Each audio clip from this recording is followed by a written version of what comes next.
Shalom, saudara-saudaraku yang terkasih dalam Tuhan, dimanapun saudara berada. Salam jumpa dengan saya, Pendeta Hondi Panjaitan. Saudaraku yang terkasih, pada kesempatan kali ini kita akan membahas yaitu tentang apa ciri-ciri orang yang sudah diselamatkan. Apa ciri-ciri orang yang sudah diselamatkan?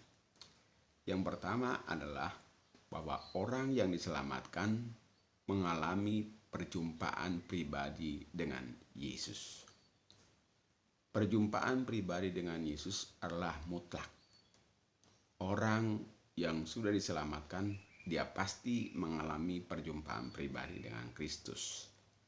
Perjumpaan di sini bisa secara langsung, bisa juga secara tidak langsung. Kalau secara langsung adalah di mana Yesus berkenan memperkenalkan dirinya kepada yang bersangkutan. Secara tidak langsung bisa diadakan melalui pendengaran akan firman Tuhan atau melalui cara yang lain. Saudaraku yang terkasih dalam Tuhan, mengalami perjumpaan pribadi dengan Kristus adalah mutlak bagi setiap kita yang sudah diselamatkan. Bagaimana seseorang bisa diselamatkan kalau tidak mengalami perjumpaan pribadi dengan Yesus? Itu sangat mengherankan.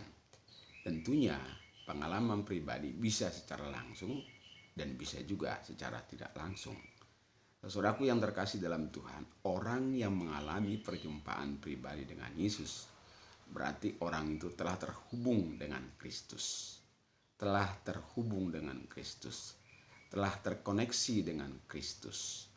Dan dia juga adalah memiliki hubungan yang spesial dengan Kristus. Dan dia juga sudah mengenal siapa Tuhannya, siapa juru selamatnya. Mengalami juga kasih Kristus di dalam hidupnya. Karena itu saudaraku yang terkasih dalam Tuhan, sama seperti Rasul Paulus, dia juga diselamatkan melalui perjumpaan langsung dengan pribadi Yesus.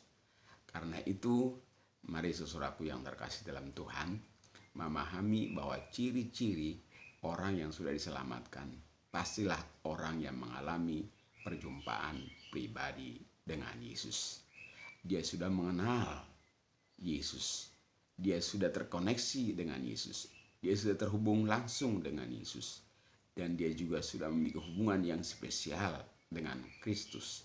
Karena dia sudah menerima kasih dan pengorbanan Kristus, di mana Kristus berkenan memperkenalkan dirinya, baik secara langsung maupun secara tidak langsung. Saudaraku yang terkasih dalam Tuhan, hal ini sangat jelas dikatakan di dalam 2 Korintus 5 ayat 17.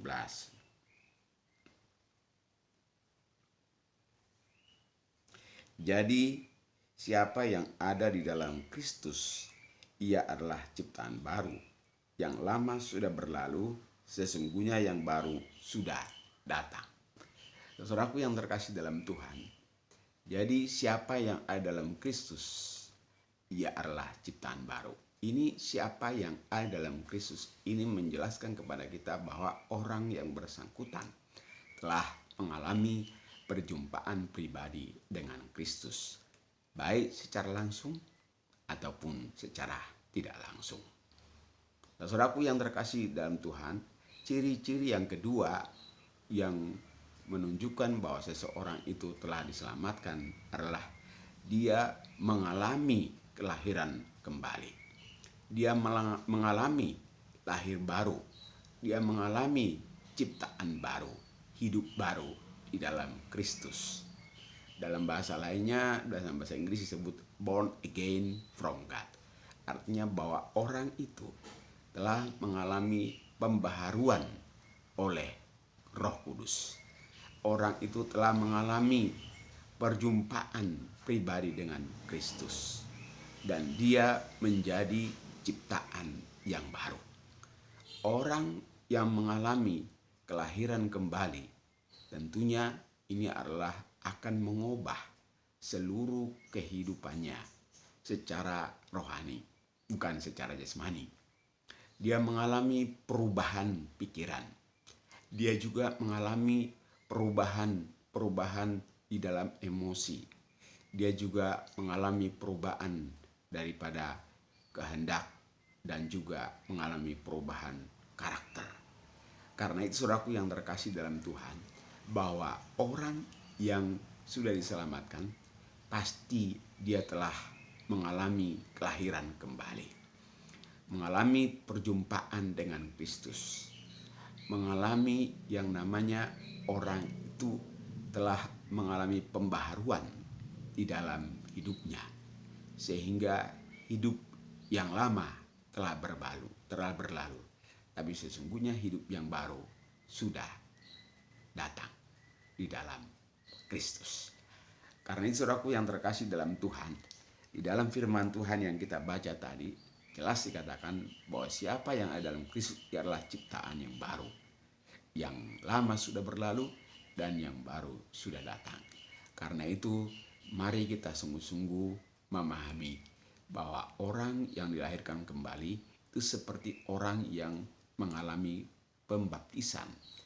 Orang itu dibaptis selam ketika dia masuk ke dalam air dan dia bangkit dari air atau muncul dari air, itu menunjukkan dia telah mengalami kehidupan yang baru. Dia mengalami kelahiran yang baru, sehingga hidup yang lama telah berlalu lenyap di dalam air. Karena itu saudaraku yang terkasih dalam Tuhan, maka kita harus memahami bahwa ciri-ciri orang yang namanya disebut diselamatkan di dalam Kristus, dia telah mengalami kelahiran kembali di dalam Kristus Yesus. Tentunya kelahiran kembali ini adalah oleh pembaharuan Roh Kudus di dalam hidupnya, sehingga hidupnya itu menjadi sesuatu yang baru sejak dia dilahirkan kembali dalam Kristus. Pikirannya menjadi baru di dalam Tuhan, pikiran menjadi pikiran Kristus, hatinya juga menjadi hati Kristus, dan emosinya juga menjadi emosi yang terkendali di dalam kuasa Kristus, kuasa Roh Kudus. Saudaraku yang terkasih dalam Tuhan, yang berikutnya adalah bahwa ciri-ciri orang yang sudah diselamatkan, dia telah mengalami perubahan karakter dan kehendak. Orang yang sudah diselamatkan, dia akan mengalami perubahan karakter. Karakter yang lama telah berlalu dan sekarang masuk ke dalam karakter yang baru. Seperti dikatakan dalam Matius pasal 7 ayat 15, 16 dan selanjutnya sampai 23 dikatakan dengan jelas bahwa seseorang itu baik atau tidak, orang itu sudah dalam Tuhan atau tidak, itu akan dilihat dari buah-buah kehidupannya. Makanya dikatakan pohon yang baik akan menghasilkan buah yang baik. Sebaliknya pohon yang tidak baik akan menghasilkan buah yang tidak baik. Karena itu saudaraku yang terkasih dalam Tuhan, bahwa seseorang yang sudah diselamatkan pasti akan mengalami perubahan karakter. Perubahan karakter ini mutlak. Kalau tidak ada, itu menjadi sulit kita untuk melihat bahwa orang itu sudah lahir baru atau tidak. Karakter yang dimaksud di sini adalah karakter buah-buah roh, karakter Kristus yang dikerjakan oleh Roh Kristus, Roh Kudus dalam hidupnya. Karena itu orang yang sudah diselamatkan pasti mengalami yang namanya buah-buah roh atau menghasilkan buah-buah roh yang dikerjakan oleh Roh Kudus di dalam hidupnya, sehingga hidupnya menyerupai daripada Kristus, berkarakter Kristus. Yang dimaksud dengan buah-buah roh, kita tahu bahwa buah roh adalah kasih, sukacita, damai sejahtera, ada kesabaran, ada kemurahan, ada kebaikan, ada kesetiaan, dan ada juga kelemah lembutan, dan terakhir adalah penguasaan diri. Itu dijelaskan sangat jelas dalam Galatia 5 ayat 22 dan 23. Karena itu saudaraku yang terkasih dalam Tuhan, bahwa orang yang sudah diselamatkan pastilah dia akan menghasilkan buah-buah roh dalam hidupnya, karena hidupnya telah mengalami pembaharuan oleh kuasa Roh Kudus, dan Roh Kudus akan memampukan setiap orang yang percaya kepada Yesus yang sudah diselamatkan, hidupnya akan terus berproses sehingga hidupnya menjadi serupa dengan Kristus, berkarakter Kristus. Yang berikutnya adalah bahwa orang yang sudah diselamatkan memiliki ciri-ciri, yaitu kehendaknya pun berubah dari kehendak pribadi menjadi kehendak Allah, dari kehendak kemauan sendiri menjadi kehendak kemauan Allah. Di dalam hidupnya dari akunya berubah menjadi Kristus, dari aku kepada Kristus. Karena itu orang yang diselamatkan selalu rindu, selalu orang yang merindukan dan berkehendak bahwa apapun yang diperbuatnya adalah untuk kemuliaan Kristus. Karena itulah dikatakan di dalam Tuhan bahwa orang yang sudah di dalam Tuhan pastilah selalu bertanya kepada Tuhan dan mohon pimpinan Roh Kudus supaya hidupnya boleh senantiasa melakukan kehendak Allah. Sekalipun dalam seluruh apa yang dikerjakannya di dalam hidup sehari-hari, baik di dalam rumah tangga, baik di dalam pekerjaan maupun dalam apapun, dia akan selalu mencari kehendak Allah dengan apa yang dikerjakannya. Karena itulah dikatakan apapun yang kita perbuatlah bukan untuk manusia, tapi untuk Tuhan. Karena dari Tuhanlah kita akan mendapatkan upah. Karena itu lakukanlah segala sesuatunya dalam hidup kita untuk kemuliaan Tuhan. Dan carilah selalu kehendak Allah supaya hidup kita benar-benar menjadi pribadi yang mengalami perubahan atau pembaharuan di dalam Roh Kudus. Sehingga karakter saudara dan kehendak saudara adalah karakter Kristus buah-buah roh dan kehendak Allah boleh dinyatakan dalam hidup kita. Sehingga hidup kita akan memancarkan pribadi-pribadi daripada gambar Kristus. Itulah sebabnya orang yang percaya kepada Yesus disebut anak-anak Allah. Bukan lagi anak-anak dunia, tapi kita adalah anak-anak Allah agar hidup kita mencerminkan pribadi Allah, berkarakter Kristus dan berkehendak Kristus.